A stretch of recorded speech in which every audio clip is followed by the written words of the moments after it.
동의대 국어국문학과 이철우 교수 스튜디오 나와 계십니다. 어서 오십시오. 안녕하십니까. 안녕하세요. 이철우입니다. 네, 2월에 벌써 이제 마지막 금요일, 내일이면 마지막 날입니다. 네. 너무 시간 빨라요. 맞아요. 네. 빠른 게 어디 시간뿐이겠습니까마는 정말 시간은 빠르죠. 그럼 빠른 것도 뭐가 있습니까? 속도도 빠르고 변화도 빠른 빠르고 것은 비행기. 우리나라는 늘 빠르죠. 예. 아니 사실은 이제 겨울에서 진짜 딱 봄으로 향하는 때인데 겨울 동안은 좀 웅크리고 있는 경우가 많으니까 오히려 저는 좀 책을 더 많이 읽은 계절이었거든요. 네. 근데 이제 좀 봄으로 향하는 내용도 조금 더 밝은 그런 책들 가지고 오신 거죠? 글쎄요. 그 보시는 분들이 어떻게 보실지 모르겠네요.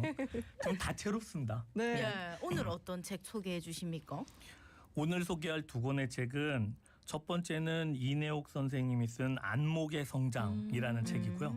민음사에서 2018년에 출간됐습니다. 네. 두 번째 책은 정재하 소설집의 나의 아름다운 날들 은행나무라는 출판사에서 2023년에 개정판이 나왔는데 원래 초판은 2013년에 나왔습니다. 네, 왠지 두 권 다 제가 말씀드렸던 것처럼 좀 밝게 따뜻한 시선을 키울 수 있는 그런 책이 아닐까 기대가 되거든요.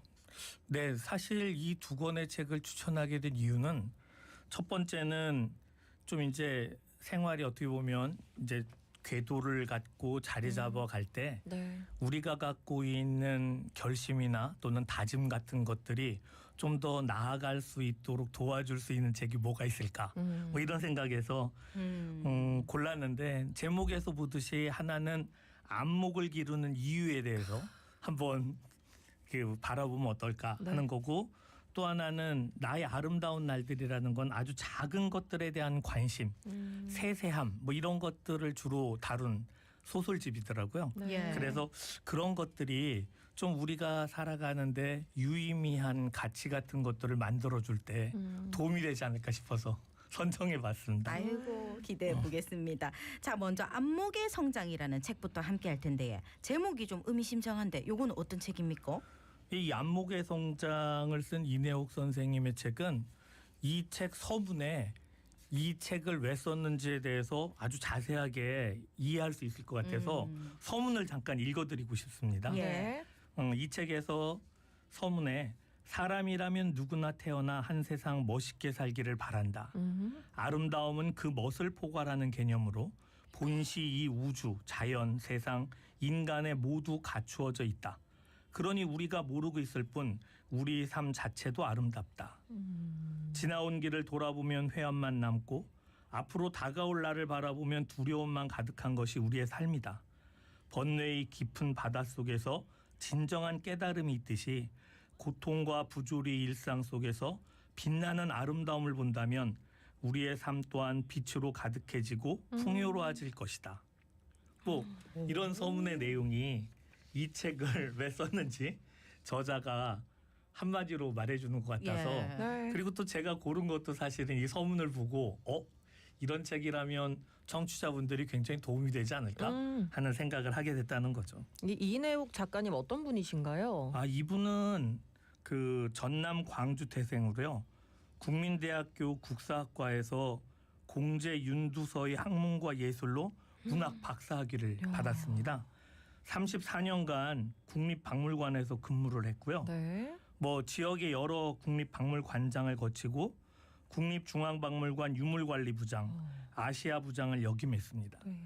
이분의 저서로는 문화재 다루기, 백제미의 발견, 사찰 꽃살문, 부처님의 손 이런 저서가 있습니다. 예. 그러니까 문화재를 보호하고 관리하는 공직 생활을 오래 하신 분이죠.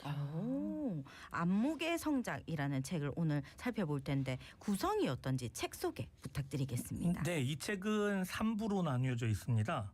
그래서 1부는 아름다움을 보는 눈, 2부는 알아본다는 것, 3부는 시골에 집을 마련하다 이렇게 나뉘어져 있습니다. 자신의 체험을 중심으로 일종의 문화에 대한 에세이를 모은 책이라고 보시면 됩니다. 그래서 다른 문화 속에서보다는 훨씬 개인적인 취향이나 일상에 대한 이야기를 담고 있고요. 그런 소소한 일상 속에서 자기가 공직 생활하면서 얻게 된 문화재를 보는 안목 같은 것들을 지식으로 조금씩 이렇게 보여주고 있습니다. 뭐 예를 들면 우리나라 단청에 주로 사용되는 에메랄드 그린이라는 색이 있는데 네. 흔히 연녹색이라고 말하고 있습니다. 근데 실제로는 연녹색에 회색빛이 감도는 색이라고 합니다. 그리고 이 에메랄드 그린은 불교에서 깨달음의 피안을 상징하는 색으로 사용된대요. 그 유명한 그 구성주의 작가인 미술가 칸딘스키는 완벽한 고요와 부동성의 색이라고 해석하면서 자신의 그림에 이 색을 아주 자주 예. 사용했다는 것도 이 책을 통해서 언급하고 있는 내용들인데 주로 이렇게 아주 간단하고 단순한 어떤 알매 지식도 소개하고 네. 그것을 통해서 어떻게 그 색을 바라보고 전체를 이해할 것인가 하는 것들도 생각하게 해준다는 면에서 재미있는 거죠. 저희 아버지께서 이 책을 너무 재밌게 보셔가지고 그 앞에 이게 도기 같은 게 딱 그려져 있는 그 맞아요, 책이잖아요. 맞아요. 네. 그래서 저도 그 제목만 보고는 사실 너무 재밌어 보여서 폈는데 제가 생각한 것보다는 되게 어떤 그 역사적이나 이 유물 관련한 그런 지식들 좀 많이 담겨 있어가지고 다음에 좀 시간을 내서 봐야겠다라고 생각을 했단 말이죠. 사실은 에세이라서 네. 개인적인 체험이 너무 많습니다. 그래서 이 책이 어떻게 보면 청취자분들한테 읽을 때 이거 생각보다 너무 개인적인데 하는 생각도 많이 하실 거예요. 네. 근데 한편으로는 이런 생각을 해봅니다. 우리가 안목을 기르는 방법이 뭐가 있을까 하면 체험과 지식을 쌓는 거 네. 또는 많은 경험을 통해서 뭔가 또는 많은 사람들을 만나서 대화를 통해서 어떤 것들에 대한 눈을 뜨는 과정일 텐데 이 책은 그런 면에서 자신의 삶을 기반으로 한 체험을 중심으로 얘기한다 하니까 좀 자유로운 감정, 자신의 소감을 솔직하게 표현할 수 있는 점 이런 점들이 이런 맥락에서 좀 권위나 내용의 가감 속에서 본인의 모습을 보여준다는 것이 어떻게 보면 이 책의 매력이지 않을까 이런 생각을 했습니다. 그러니까 이분이 이제 국립박물관 국중박에서 이제 일하시면서 또 그 학문을 오랫동안 공부해 오신 걸 네. 또 어떻게 보면 조금 일상 속에서 그렇죠. 좀 편하게 우리가 받아들일 수 있을 것이다. 네, 맞습니다. 네. 그래서 예. 예를 들어서 이분이 사실은 이제 이 책 전반의 내용 안에서는 조금 일본의 문화재를 관리하는 방법 같은 것들을 부러워하는 면이 곳곳에 드러납니다. 근데 그거는 한번 생각해 보면 일본이라는 나라가 우리보다 좀 선진적이고 많은 부분에 있어서 외래 문명을 받아들이면서 일찍 개화되지 않았습니까?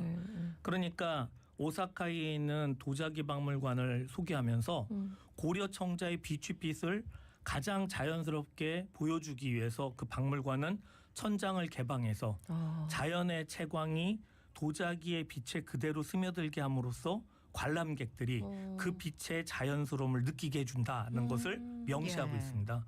사실 박물관의 천장을 개방한다는 건 굉장히 어려운 일입니다. 네. 왜냐하면 그렇게 도난 사고도 많고 그치? 아주 귀중한 예. 유물이기 때문에 이런 온도나 습도 뭐 이런 것들에도 민감한 그러한 유물인데 그러한 상황에서도 최적의 상황에서 관람객에게 그런 유물을 감상하는 것들을 보여주기 위한 노력 이런 것들이 거기에서 빛을 발한다라고 보는 거죠. 예. 만약에 그런 것이 있다면 적어도 그것을 솔직하게 우리도 따라가고 네. 한편으로는 그 기술을 어떻게 하면 우리는 개발할 수 있을까 궁리하는 것이 지금에 와서는 필요한 거죠. 뭐 아시다시피 전 세계 가장 영향력 있는 국가 6위에 선정된 대한민국이 이제 그런 거에도 관심을 가질 때가 됐다고 본다면 이 안목의 성장이라는 책에서 말하는 저자의 시각이라는 것이 단순히 경도된 어떤 것을 보여주기보다는 이러한 선진적인 문명 같은 것들을 우리가 어떻게 개발하면서 나아갈 것인가 하는 것들을 고민해 봐야 되는 시점이라는 점에서 유의미하다고 할 수 있습니다. 문화적 안목도 개방할 필요성이 있다. 예. 그럴 수도 있죠. 자, 오늘 첫 번째 책으로 안목의 성장에 대해서 얘기 나눠봤고요. 다음 책으로 이야기 이어가겠습니다. 나의 아름다운 날들 소설집입니다. 요거는 어떤 내용을 담고 있습니까? 이 소설집의 장점은 다양한 매력을 맛볼 수 있다. 이렇게 한마디로 말씀드릴 수 있습니다. 예. 11편의 단편이 수록되어 있는데 그 11편의 단편의 색깔이 다 다릅니다. 그리고 소재도 다르고 내용도 다른데 이 작가인 정지아 씨가 참 글을 잘 쓰는구나 하는 거를 예. 새삼 느끼게 해줍니다. 그래서 이 문체의 아름다움도 그렇지만 대화체의 맛깔스러움 또는 소재를 다루는 세련됨, 무거운 주제를 일상으로 넣어 아무렇지도 않은 삶의 이야기로 녹여내는 솜씨 같은 것들을 맛볼 수 있다고 저는 보았습니다. 빨리 보고 싶어지는 이 소설가 정지아님에 대해서도 좀 설명해 주시죠. 한 1년 반쯤에 이 자리를 빌어서 이 아버지의 해방일지라는 소설을 제가 소개한 적이 있는데 네. 그 책도 굉장히 화제가 된 책이었거든요. 이 정자 소설가는 전남 구례 출신으로 조선일보 신춘문예에 고욤나무라는 단편이 1995년에 당선되면서 더 활발히 문단 활동을 했습니다. 뭐 우리나라에 내노라하는 문학상을 거의 탔습니다. 뭐 김유정 문학상, 시문 문학대상, 이효성 문학상, 한무숙 문학상, 올해의 소설상, 심지어 노근리 평화문학상 같은 것도 탔는데요. 이 정도로 다채롭습니다.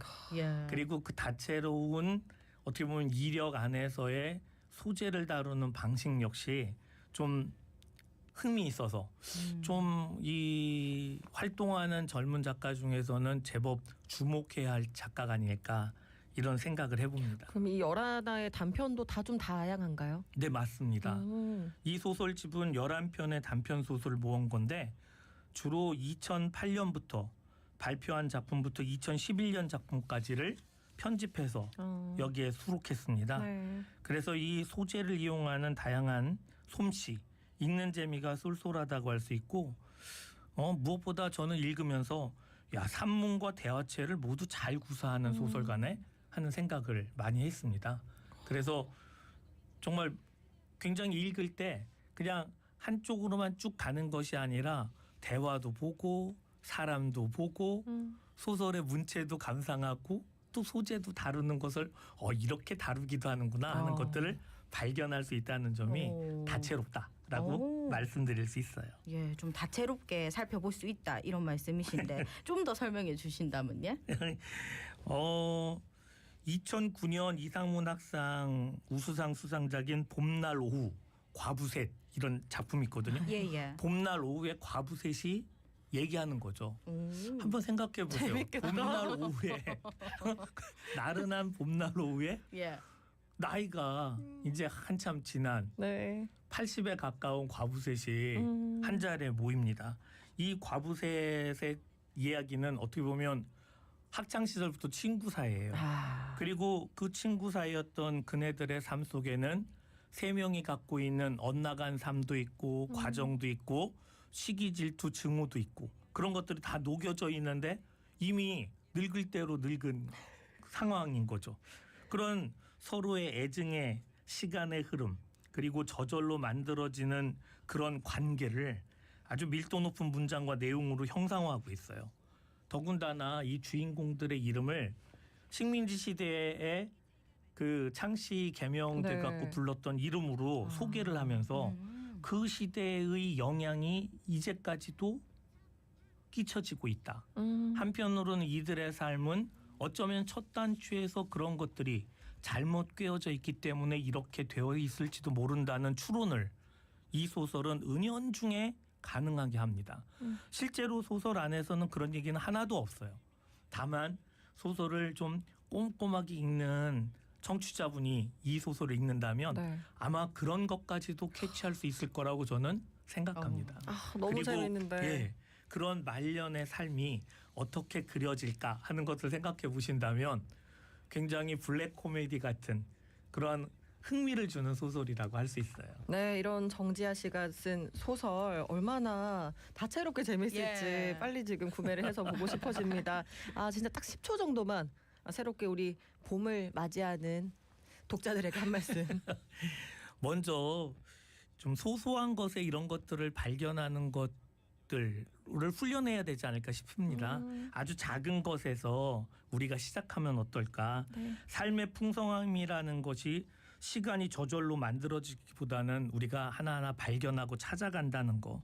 하루하루가 모여서 일주일, 한 달을 이루는 사실에서 늘 현재를 지금처럼 열심히 같이 살아가보자 하고 권유하고 싶습니다. 저에게 너무 소중한 귀한 말씀 네. 감사합니다. 지금까지 동의대 국어국문학과 이철우 교수였습니다. 고맙습니다. 고맙습니다. 네, 감사합니다. 예, 지금까지 저는 자갈치 아줌의 18,880회